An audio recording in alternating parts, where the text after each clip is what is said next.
Hi y'all, it's Ariella and I am here to teach you how to make one of our favorites, and it is called spaghetti soup. So what's going on right now? We're in a quarantine or in social distancing isolation measures. It's during the era in 2020 of the social distancing and of COVID-19.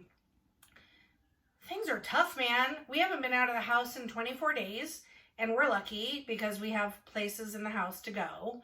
But I am tired and cranky and I haven't done a video in a couple weeks, but I decided that it was time. And we're making spaghetti soup and it is delicious. And so I'm going to share with you all how to do that. As you can see, I'm wearing a muumuu. We've reached the muumuu portion of the quarantine time. Okay, not really. Still in pajamas all day long, but I thought this was bright and happy and colorful, and there's like sparkles, which is not great for cooking, but whatever, it makes me happy. So we're gonna wear it. Okay, so here we are. What is spaghetti soup? So spaghetti soup is a soup I created years ago when I was making my spaghetti bolognese, just like a regular meat sauce. And my family started eating it before dinner was ready, just in bowls by itself. And it occurred to me that it would actually make a really yummy soup with a few changes. And so the beginning part of my recipe is really just the bolognese, kind of what I do for spaghetti. So I'm going to start doing it as I'm explaining what it is. I've got ground beef here. I've used ground beef. Sometimes I do a combination of ground beef and mild Italian sausage, but we're limited on ingredients, so you do what you can. Also, as usual, I don't really do amounts. I will tell you what amounts I'm using right now, but this is not hard and fast, okay? This is like, you do what's working for you, regardless of whether there's a quarantine or not. This isn't rocket science. This is like, you're going to make it delicious. You're going to make it taste the way that you like it to taste. The way it tastes good for you is the right way to do it. It's not, we get real scared of the kitchen and there's no real reason to, okay? I'm just going to show you some sort of basic things that I do to make this soup. So, all right, ground beef. This is, each one of these packages is 1 1/3 pounds. So we're at 2 2/3, almost 3 pounds of ground beef. I'm going to turn on my stove, kind of a medium heat because that's a powerful burner.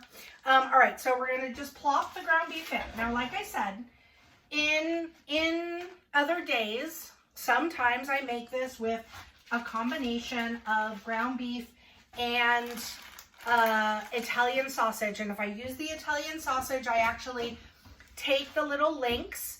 I make a little slit down the casing. I pull out the meat from inside of the casing and crumble it up and throw it in there with the ground beef. It's really yummy. You can also do this with ground turkey. There's no reason why exactly what I'm doing can't be done with ground turkey as well. So I'm gonna wash my hands real quick, as I should, since I just touched all that meat. All right. So I call this bolognese. I was an Italian major in college for 2 years, but I don't know if this is officially bolognese or not. It's just what I call it. So we've got ground beef in the pot, basically meat sauce, okay? We're making meat sauce. I'm not Italian, I'm just married to one. And I've got an onion here. I'm gonna cut off the bottom of the onion. Now, if you watched my zombie garden video, you know that I like to save my bottoms and things for creating new garden. Even in a pot, you can grow this. Now, I had never thought to do that with the bottoms of my actual onions until somebody suggested it after my zombie video, or zombie garden video. So I'm super excited to try that. Right now, I'm gonna take the root side of my onion, and I'm gonna put it in water and see what happens. Can't hurt. If it starts growing, I'm gonna throw it in the ground and we'll see what we get. I've got leeks out there right now. I've got celery. romaine, all kinds of fun stuff. So my trick with onions is if you're gonna dice up an onion, you want to use a sharp knife. I'm using a knife that looks like a bread knife because it's the sharpest knife we have right now. But it is quite sharp. If you rinse, I have found that if you take an onion and you peel it like I just did, and then you rinse it under cold water, it will actually help prevent you from getting that kind of teary-eyed stuff that happens when you cut onions. So does it always work? No, but it does seem to help. And the times when I don't do it, I notice a difference. All right, so we're going to dice up our onion relatively fine, up to you on what you like. So sorry for that edit. I promise I haven't done anything in the in-between except stop the random phone call from my kid's school to say that, I don't know, we're still not going to be in school anymore. So anyway, so now, what was I saying? I think I was talking about rinsing off the onion to keep you from crying. Oh, dicing the size. Yeah, it's kind of up to you. I don't like to bite like a huge giant chunk of onion. So it is important that we have these savory, flavorful things in there. If you don't love onion, just dice it up as fine as you can because it is going to cook down and you won't notice biting into it. You'll just have the flavor of it, which is good. So, all right. Onions are a good quarantine thing to have. We still have our onions from before because we bought a lot at once. All right, I put in a whole onion. I'm going to kind of stir a little bit. As you can tell, I haven't really been doing anything with this meat. I just plopped it in there and turned it on, and I've been letting it go while I do my other stuff. So that is kind of the beauty of this. So if I were making spaghetti sauce, I would do exactly what I'm doing, and I would stop at a certain point where I'll tell you where I would stop if I were making it into spaghetti sauce. Okay, so I've got beef and onions. I'm going to add in some garlic. Oh, see, I always forget something. Spoon. Can you use fresh garlic? Absolutely. I don't always get the best fresh garlic, so it doesn't, I get lazy. I use the big giant container, and so it goes.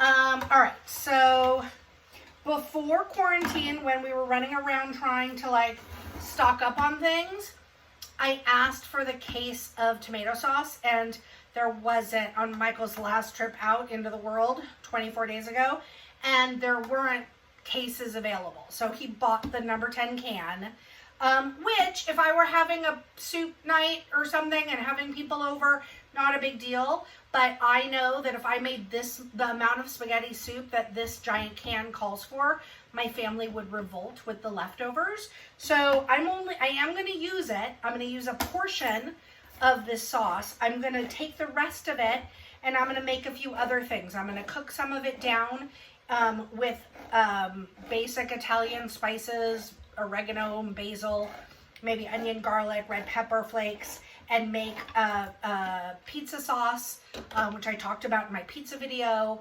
I might do like a marinara sauce that's just to put on some pasta or pasta salad or something. I'll find things to do with it. But for now, we'll be using part of that in our sauce, but not until our meat is ready. Okay, so our meat is cooking. Onions and garlic. Now, if you've got a fattier ground beef and you get a whole bunch of the fat at the bottom of the pan, you're going to want to take some of that out. So you can, once it's cooked and the meat is totally brown, you can go ahead and use a spoon to take out, or like a little ladle or something, take out some of that grease, put it into the trash, really. There's nothing it's good for. I save everything, but I don't save that. So throw that away. It's not as good. There's no real flavor in it. You don't want to like dry it out completely. So you'll want a little bit of that, but not the amount that a lot of ground beef will have. This is a particularly lean ground beef. I think it's something like 12%.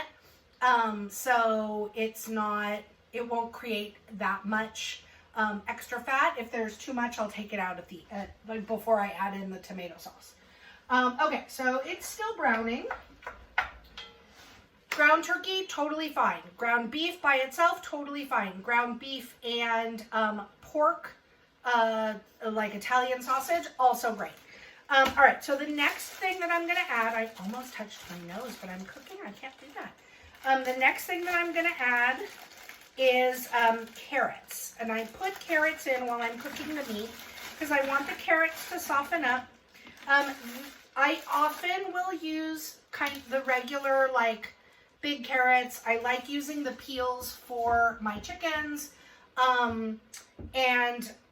For a long time, I felt like it was less wasteful. And then I learned that baby carrots actually saved the carrot industry, something I did not know. But they took all the ugly carrots that used to get thrown away and started turning them into baby carrots. And so I hate baby carrots a little less now. And in any case, I'm using these today because they are starting to get a little bit dried out. And my big carrots are still relatively happy. So I want to like use up what needs to get used up. So we're going to dice these guys into smaller pieces. And I'm going to add it in. Now the big reason I add carrots into my meat when I'm doing a bolognese is because a lot of people like to add in sugar in their tomatoes or their spaghetti sauces. If you look at jarred sauces, a lot of them have sugar or corn syrup or something in there. I'm not about that life. I do not like the idea of adding in sugar somewhere where it doesn't really need to be. But I also do understand that sometimes you need like a little bit of balance. And in this sauce, I have found that adding carrots to it will actually give you the sweetness that balances out all the savory, the onions and the garlic and the salt and the spices that we put in there. The sweetness from the carrots will actually balance that out without you having to add any sugar at all. So go ahead and add, and as you can see, I just poured out like half of this container of baby carrots, and I'm going to use that. If I had whole carrots, I would probably use like 4 or 5. I don't know. I'll show you guys what it looks like in the pot. Don't go by like cups and measuring and all that stuff because you're just going to limit yourself. Recognize that if you use 4 carrots or you use 3 carrots or you use, 6 carrots, it's going to still be okay. And if you're like, oh wow, that was a lot of carrots that time, it's not the end of the world, and the next time you could use fewer carrots, and then that would be okay too, all right? So I want you all to give yourselves permission to stray from the recipe. Baking is a different story, all right? But it's for something like this, you want to have that flexibility and that confidence in doing it. So I'm going to finish cutting up these carrots and mix them in. Actually, I'm running out of space. I don't want to cut off my fingers, so I'm going to move them aside. You guys can see that my kitchen is getting like a little bit more done. I have my pull-out spice rack. It's very exciting. Every day, well, not every day is more, but it keeps getting better. So exciting. So you're just going to dump in the carrots. I'm going to keep doing that. Cutting up these carrots, stirring up. And you can see I am literally taping a video, stirring ground beef, cutting up carrots. If I can do it, you guys can do it. I'm telling you, it's not that hard. All right, so we're gonna stir up the ground beef. Now let's say you don't have tomato sauce, but maybe you have like a jarred sauce that's pretty good, but maybe a little bit bland. There's no reason why you can't make this exact thing with something that's already like a jarred marinara sauce or something. You'll just want to, you can add the stuff that we're adding, whatever we have to it. If it's like, ooh, it would sound good if I put this in there, put that in there. It doesn't matter. This is my spaghetti soup, but you can make it however you want. Oh, so a little word about the spaghetti. I do tend to use spaghetti noodles in my spaghetti soup. But you can use any kind of noodles you want. You're going to want to put them in at the very, very end. I have a little bit of spaghetti noodles left over from another time that I made this, so I'll be using those broken up, so we'll talk about that when we get there. But for right now, I'm just wanting to brown my meat. And at this point, my meat is looking very close to brown. You're going to want to sort of like smush up. Can you still see me? Yes. Isn't my moo-moo beautiful? You're going to want to smush up the like big lumps because you're making soup or, you know, I guess spaghetti sauce, but you don't want to have like giant pieces. So like use your whatever utensil you have. I do love me some wooden spoons to smush all of those things into smaller pieces. Okay. I'll do like a fancy edited, like, oh, this is what it looks like before.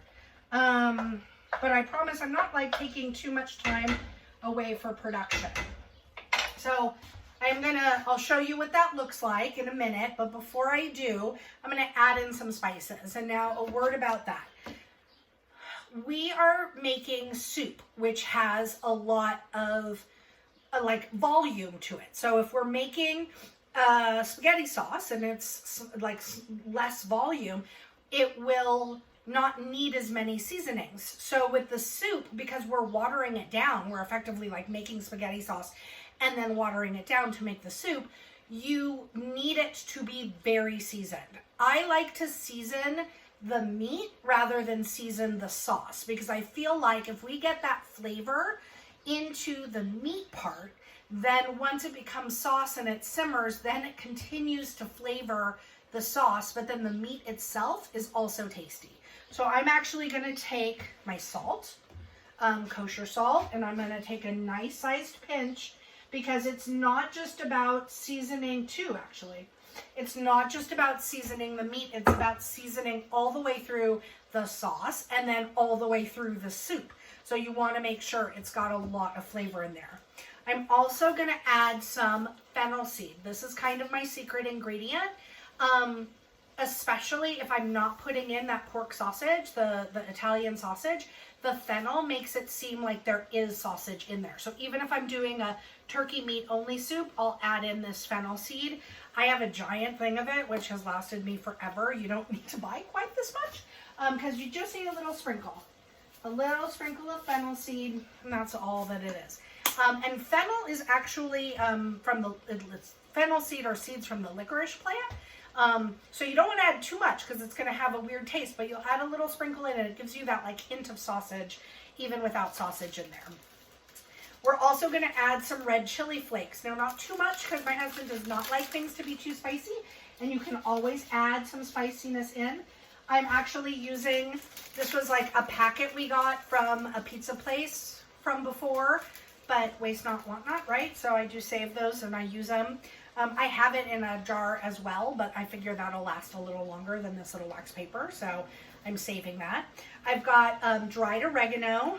Now my oregano is a little, it's like a bigger leaf oregano, so instead of just pouring it straight in, I'm going to pour it into my hand, and I don't know, that's maybe 2 tablespoons, but remember, it seems like a lot, but we're seasoning the whole soup. So if you want to measure, you can do 2, and I rubbed it between my hands again because they're kind of big pieces of oregano, and I just want little bits. And then we've got basil, which is already little bits, so I'm going to sprinkle that in on top. I would say probably about the same amount of basil as you have oregano, and I'm seasoning straight into my meat, right? Because I don't want to, I'm trying to get it all like yummy and have the meat be delicious, because if the meat is delicious, it will then season the sauce, season the broth, and everything else. Now, if you wanted to do a vegetarian version with either like faux ground beef crumbles, you could totally do that. Just do the carrots, do some other veggies in there, and make like a marinara sauce that you season heavily, and then add in water to make it more brothy, and at the very end, noodles. I'm going to show you. I lost a carrot. Boop. All right, I'm going to show you what this looks like. So we're going to do like an edit because we're so fancy now. Okay, here is my pot cooking up. So you'll see the carrots and the browned meat with the spices, and you'll see that fat that's collecting up at the bottom. Even with my lean ground beef, like, it still gets a fair bit of meat. So I am going to be spooning some of that away once it's all cooked. So I am waiting for it to cook because it will cook easier if it's got the fat in it. It won't stick to the bottom of the pot. And one thing I forgot to mention, and I'll go ahead and do it now, is that we need to add some red wine to all of this. Now, look at that skill. All right, so I just added in what was maybe like a half cup of red wine. The alcohol is going to burn away, but it will give it a little bit more depth of flavor. So that is what it looks like right now. And I'm going to still cook it. Oh, the wine makes it smell so tasty. Okay, so we're going to leave it like that till the next step. Okay, we are back, and all I have done, it's been like maybe 5 minutes, I'm just letting it kind of continue to cook. Some of that liquid will cook off and away, because some of that liquid at the bottom is not fat, it's just like the juices, but it'll evaporate sort of the water part of it, and it will leave the seasoning part. But I did go ahead and scoop off with a ladle some of the fat as well. I don't have a tin can to use right now, so I just am putting it in a bowl. And once it solidifies, because it's saturated fat, which is gross, so you don't want that in your body. Once it solidifies, I'm going to just throw it in the trash. I don't like to put it in my drain because I get concerned about it solidifying in my pipes. It gets very cold here in the valley. It gets very cold and very hot. Okay, so now that it's gone for a bit, literally it's been like 5-7 minutes. I'm gonna go ahead and give it a stir and add in the tomato sauce. So I think that it probably has enough seasonings in it for the bolognese. It might still need more as soup, but I again can always add more, right? So it might even have a little bit too much for the bolognese. So I'm gonna add in just enough tomato sauce to basically cover my meat. If you were using cans, I'd say this would maybe be for the 3 pounds or so of meat that we're using, and the carrots and the onion, it would maybe be 3 cans of tomato sauce, 2 to 3 cans maybe, but it's gonna kind of depend on you. Now I have this giant can, so I'm gonna it's like, that was half the can. I'm gonna stir it in to see how much that is. Because again, the soup is not just, it's a broth-based soup, it's tomato broth, right? But it's not tomato sauce.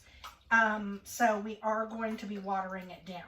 All right, so this is, to me, like pretty close to where I would leave the sauce if I were just making spaghetti sauce. Since I have, which is just kind of enough to cover the meat, I like a nice thick sauce. You can absolutely add more. I'm going to add a little bit more tomato sauce just because I have this giant can opened and I don't want to waste. Okay, tomatoes. All right, so now I'm going to let that actually cook for a while. I want it to simmer. I want all of those seasonings that are on the meat to actually get into the sauce. And then I will start watering it down for the soup. I might even, to be honest, take out like a container full that would make enough for a spaghetti night, I can freeze that and have it in a week for spaghetti, like actual spaghetti, not spaghetti soup, as a pasta sauce over any kind of pasta, really. Or I could even use it just in a few days from now. Like, there are a lot of options. So, especially because this is, by the way, a 6-quart pot. Usually I make soup like by the gallons. And this is just 1.5 gallons. So what I very well might do, and we'll talk about it when I come back in my little edit, when I'm ready to add the water, is take out some of this, what is effectively a bolognese sauce, and go ahead and add in the water to make it into soup. One more thing, you could taste it right now, and oftentimes I taste the meat before I put in the sauce, the tomato sauce, just to make sure it's got enough of the seasonings on it. But since I'm making the soup, I just figured I would wait and do it once it's bigger. Once I know I have plenty, and the issue is going to be if I need to add a little bit more.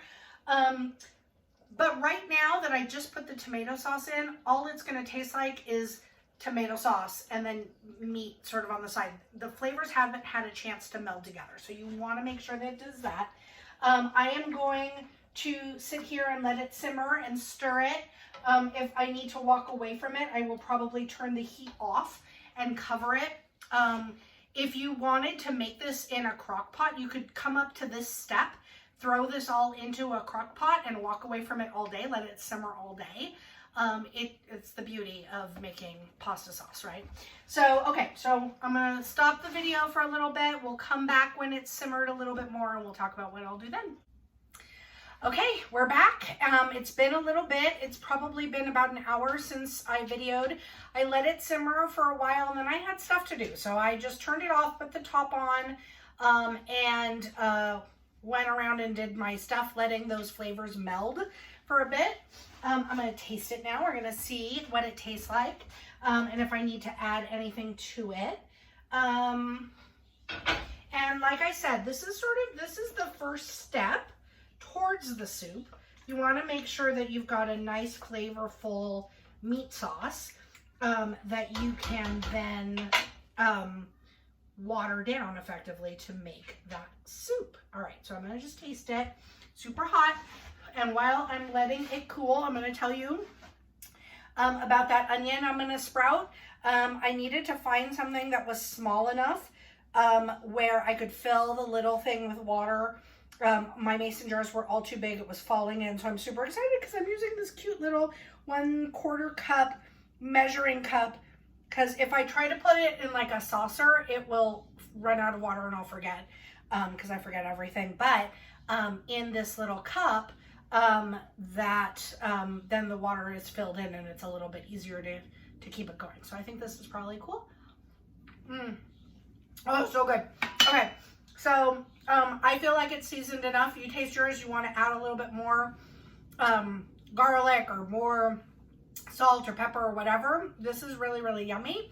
I am actually going to not trip over my dog, but I am going to get this quart jar and I'm going to fill it with this sauce, which will then become dinner another night. And oh, it's very hot. Ow. Which will become dinner another night, and then I'll have enough room in the pot to make the soup. So we'll be right back after I do that, and I'm making a mess.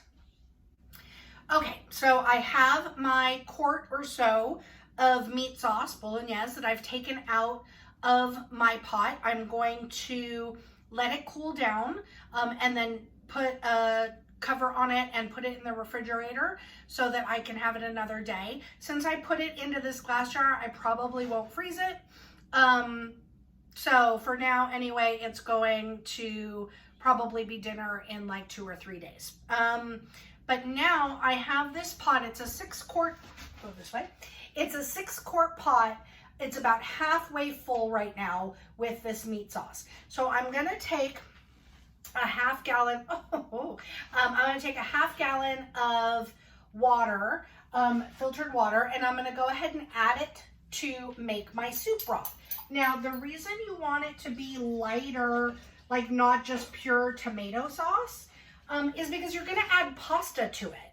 And the pasta gets added in and cooked in the soup. So you don't, if you have it too thick, if it's like pure tomato sauce, that pasta is going to thicken it, like suck out all of the moisture into itself, and you're going to end up with a very sticky mess. So you do want to add water. So I've just added the half gallon of water, 2 quarts of water. You don't need a mason jar to measure. You're just sort of measuring out how much soup you want to make. I always like to add a little bit more water than I think I need in that moment, because I do want to have there be enough liquid in it for the spaghetti. So I'm going to turn the stove back on because it's been off for a little bit. We're going to turn it on sort of a medium high because I do need it to get to a boil again for the spaghetti. I'm going to get a spoon, clean spoon out, popping back in. Just want to taste that broth. I already know that the meat sauce was good, so I want to make sure that the broth has enough seasoning in it. It's good. It's not like jump up and down good, as you saw me do before, but it's good. I think it needs a little bit more salt. I can always tell when something needs salt if on the front of my tongue, I'm not tasting very much, but I'm like, it's got a lot of good flavor on the back end. So like that red pepper flakes, like those things, their taste buds are different in different parts of your mouth, but the salt tends to be like on that tip. So I feel like it needs a little bit more salt, which makes sense because we just watered it down, right? So I'm adding a little bit more salt, which will also help with the pasta. Those pinches that I just did were smaller. I'd say if the first pinches were maybe like equivalent to maybe a tablespoon, these were maybe a teaspoon, I don't know. Just add a little bit at a time and taste it. There's no, you know, you'll start figuring it out. So like I said, I have pasta left over from the last time I did this. This is maybe a third of a container of pasta. The other nice thing about this meal is that you're getting that like spaghetti flavor without like having all the carbs. So I'm gonna break it, these noodles into three parts. So I'm kind of just do a third, and I do it over the pot because then that way, if I get any little broken bits, they go into the pot and not all over my counter and floor. So I broke those noodles into 3 pieces. I have a couple lone noodles left. I'll do the same. They're already sort of smaller anyway. And then I'm going to let it boil until the noodles come back, and we'll come back when that's done and show you what it looks like all finished. Okay, so here, as you can see, I got it to boiling. You can still see all these like dark bits are the fat that we strained some of out earlier. But if I stir it up, which you want to keep stirring it while it's boiling because the noodles will stick to the bottom when you don't want that. So the noodles are getting there. They can, you know, you can eat them when they're al dente, but you're going to want to let them get a little bit beyond that, I think. That's how I do it anyway. Also, the longer they sit in the broth, so like tomorrow, they're going to be even bigger and fatter. So it's just the way it goes. Something I didn't mention before is that you actually may want to take some of this fat out of the meat like I did, but do it before you season it. And the reason why, I'm going to show you. You can see here where I took out fat and it's now separated, and there's a fair bit of seasoning at the bottom of that bowl. So I lost that seasoning out of the thing. Now it still tasted good, and I can add more always, of course, but why would you want to waste? So go ahead, and at this point you're cooking your spaghetti until it's done, and then you're going to be ready to go. All right, so that is my spaghetti soup. I hope that you guys give it a try. Hope that this gives you the confidence to go ahead and make something. I hope you learned something new today. You can serve it up with a loaf of that amazing bread you're baking. I see you people baking all that bread. Or, you know, just by itself, enjoy it. And one day we'll all be able to hug each other again. All right, put on your moo-moos, go make some spaghetti soup, and have a great day. Oh, and subscribe, please, because it makes me happy.